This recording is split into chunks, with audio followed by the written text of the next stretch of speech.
in speech therapy to accomplish our goals. We have this horse as a tool that is sort of giving me the input in the child's trunk. The child's more able to breathe, they're more able to phonate. Their body is just more organized. Their brain is more organized. Neurologically, they're more organized. So the kids are able to do things using speech and communication that they wouldn't be able to do in any other venue. Once they're able to get the target that we've taught them while on the horse, then we can get them off the horse and work on getting that same target off the horse so that they can use the skill that they gained out in their everyday life.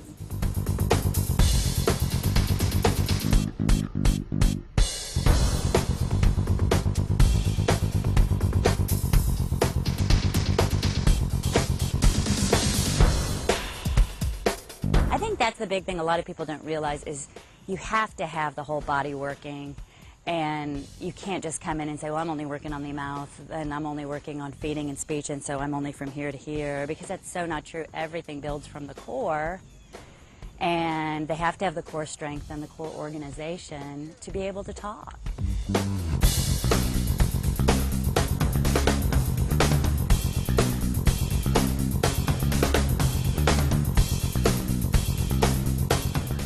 The biggest thing, there are so many different areas of speech therapy. We've got kids who are completely nonverbal, who are using augmentative communication or, picture boards or sign language.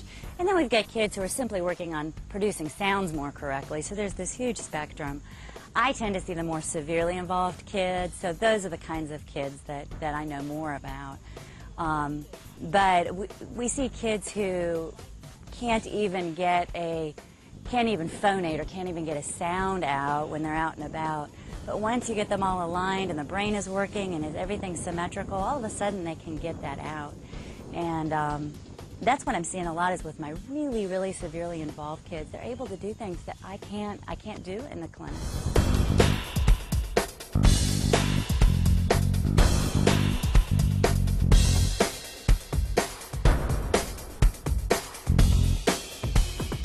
I think anyone who has grown up around horses knows that there is just this innate therapy just by being around horses. They're amazingly sensitive and intuitive animals.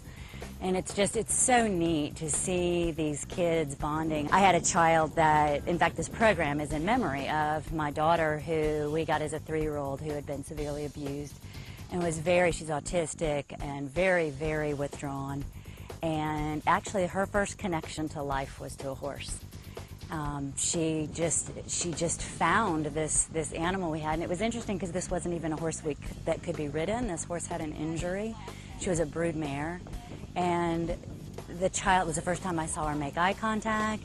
She started to sign when she was around this horse. She was also deaf, besides being multiply disabled in other ways. So I just think that there is this uniqueness about horses that kids and people, all of us, are drawn to.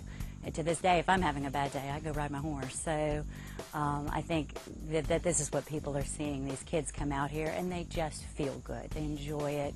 They get tired of the traditional therapy. They get tired of being made to do this, do it better, do it different. Whereas kids who don't have special needs, they just get to live their lives for the most part. Whereas these kids from teensy ages, they're just being, made to do and made to work. And all of a sudden, here we have this wonderful venue where it's fun and it touches their heart and they want to be here. And that's what's so exciting about it.